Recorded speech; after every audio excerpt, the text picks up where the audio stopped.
देख रहे हैं दिव्य हिमाचल टीवी। आपके साथ मैं हूं कविता सिंह और आज के बुलेटिन में हम बात करेंगे प्रदेश भर की अहम खबरों की, लेकिन उससे पहले हेडलाइंस।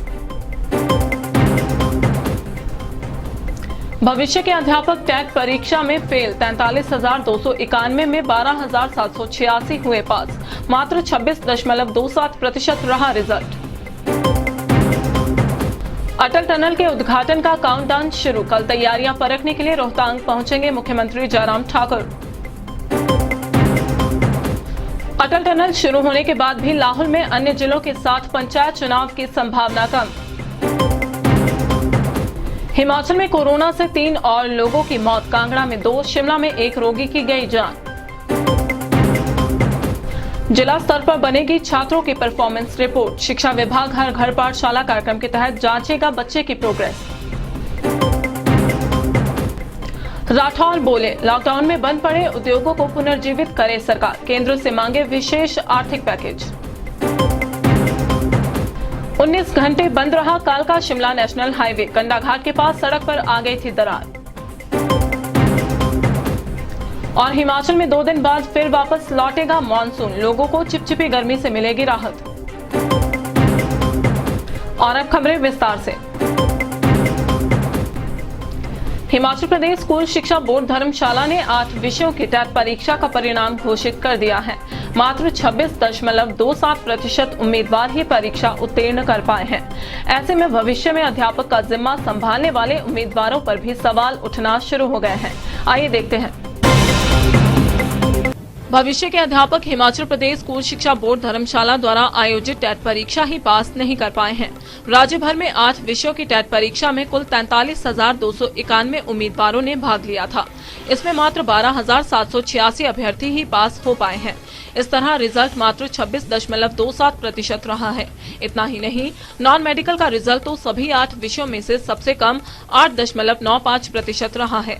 वहीं उर्दू में कुल 2 ही छात्र प्रदेश भर में पास हो पाए हैं। बता दें कि हिमाचल प्रदेश स्कूल शिक्षा बोर्ड द्वारा 8 विषयों TGT arts, TGT non medical, medical, JBT, LT, Shastri, Punjabi व उर्दू की अध्यापक पात्रता परीक्षा जून 2020 का आयोजन 25 अगस्त से 28 अगस्त तक प्रदेश स्तर पर स्थापित परीक्षा केंद्रों में किया गया था। बोर्ड ने परीक्षा परिणाम मंगलवार को घोषित कर दिया है। परीक्षा रिजल्ट को बोर्ड की वेबसाइट पर जाकर उम्मीदवार देख सकते हैं। टीजीटी आर्ट्स विषय के एक अभ्यर्थी का परिणाम RLT रखा गया है, जबकि जेबीटी विषय का एक अभ्यर्थी का नकल से संबंधित मामला पाए जाने पर UMC रखा जा रहा है। अभी रुकेंगे एक छोटे से ब्रेक के लिए। Maharaja Agrasen university, Kalu Jhanda, tehsil Baddi, district Solan. Admission free above 90% for BTech, MTech, BHMCT and MTTM. 20% discount in tuition fee and 100% in security for all the new admission in UG and PG courses for full course. University has been inaugurated by President of India in the presence of CM Himachal Pradesh. Courses offer BTech, MTech, BA, LLB, BCom, LLB, LLM, D Pharma, B Pharma, BCom, BCom Honor, BBA, MBA, MCom, BCA, MCA, BSc, Medical and Non-Medical, MSc, Hotel Management.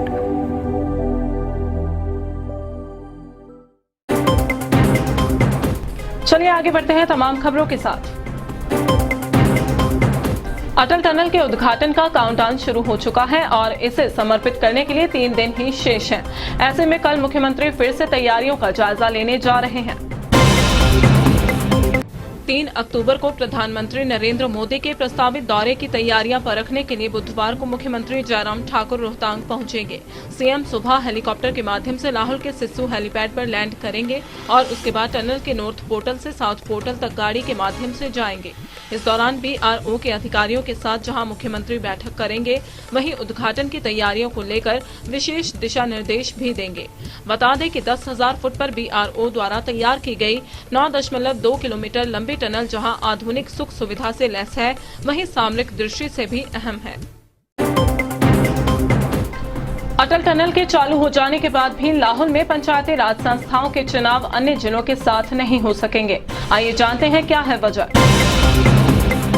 प्रदेश में यदि 15 से 31 दिसंबर के बीच पंचायत चुनाव करवा लिए जाएं तो लाहौल में भी एक साथ चुनाव की संभावना है। हाँ, अगर यह शेड्यूल जनवरी में जाता है तो वहाँ इलेक्शन मुमकिन नहीं, क्योंकि लाहौल की 40 पंचायतें जिसमें उदयपुर भी शामिल है, वहाँ पर बर्फबारी के चलते रास्ता वैसे ही कटा रहता है। जनवरी में लाहौल में अत्यधिक बर्फ रहती है। स्नो बाउंड एरिया में हर बार पंचायती राज चुनाव मई जून में अलग से करवाने पड़ते हैं।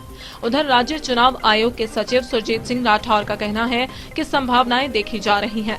अटल सुरंग से काफी कुछ आसान हो जाएगा, परंतु चुनाव साथ में करवाए जाएंगे या नहीं, इसे लेकर अभी भी संशय है। हिमाचल में लगातार कोरोना से संघर्ष जारी है। मंगलवार को कोविड-19 से संक्रमित 3 और मरीजों की जान चली गई। पेश है ये कोरोना अपडेट। हिमाचल में कोरोना से संघर्ष चरम पर पहुंच गया है। मंगलवार को कोरोना से 3 मरीजों की मौत हुई है, जिनमें 2 रोगी कांगड़ा और 1 शिमला से था। इससे प्रदेश में कोरोना से मरने वालों का आंकड़ा 178 पहुंच गया है। इसके अलावा 66 नए मरीज और सामने आए हैं। कांगड़ा और ऊना में 17 नए मरीज सामने आए हैं। चंबा में 15, शिमला में 14, कुल्लू में 2, जबकि मंडी में 1 केस सामने आया है। देर रात तक इस आंकड़े में और इजाफा हो सकता है। फिलहाल कोरोना के प्रदेश में एक्टिव केस 3,454 हो गए हैं। अब तक 10,878 रोगी ठीक हो चुके हैं। प्रदेश में लॉकडाउन के दौरान छात्र ऑनलाइन किस प्रकार पढ़ाई कर रहे हैं और वे कितना सीख रहे हैं, अब शिक्षा विभाग ने यह जानने के लिए एक विशेष योजना बनाई है। शिक्षा विभाग अब छात्रों की राज्य और जिला स्तर की प्रदर्शन रिपोर्ट तैयार करेगा। इससे राज्य और जिला शिक्षा अधिकारियों को छात्रों के सीखने के परिणामों में सुधार करने के लिए एक रणनीति तैयार करने में मदद मिलेगी। हर घर पाठशाला कार्यक्रम के माध्यम से प्रदान किए गए विषय वस्तु के आधार पर व्हाट्सएप के माध्यम से छात्रों का हर सप्ताह 2 विषयों में परीक्षण किया जाता है। प्रारंभ के 5 हफ्तों में कक्षा 1 से 8वीं के छात्रों को केवल हिंदी और गणित पर परीक्षण किया जाता था। उसके बाद अब अंग्रेजी, मैथ्स, विज्ञान विषयों को भी क्विज में जोड़ा गया है। प्राथमिक ग्रेड्स के लिए स्टेट रिसोर्स ग्रुप के सदस्यों द्वारा एसएसटी, ईवीएस के प्रश्न और कक्षा 9वीं से 12वीं के लिए क्विज के सभी विषयों के प्रश्न तैयार किए जा रहे हैं। स्टेट रिसोर्स ग्रुप के सदस्य ही हर घर पाठशाला कार्यक्रम के लिए सामग्री भी तैयार करते हैं।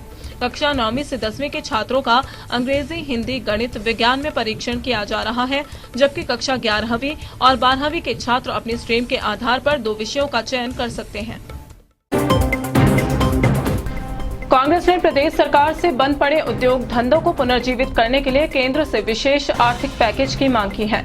आइए जानते हैं क्या कह रहे हैं पार्टी प्रदेशाध्यक्ष कुलदीप राठौर।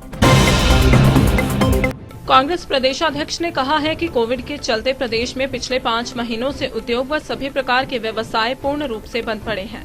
इसमें प्रमुख रूप से प्रदेश का होटल व्यवसाय, ट्रांसपोर्ट और मध्यम एवं लघु उद्योग शामिल है।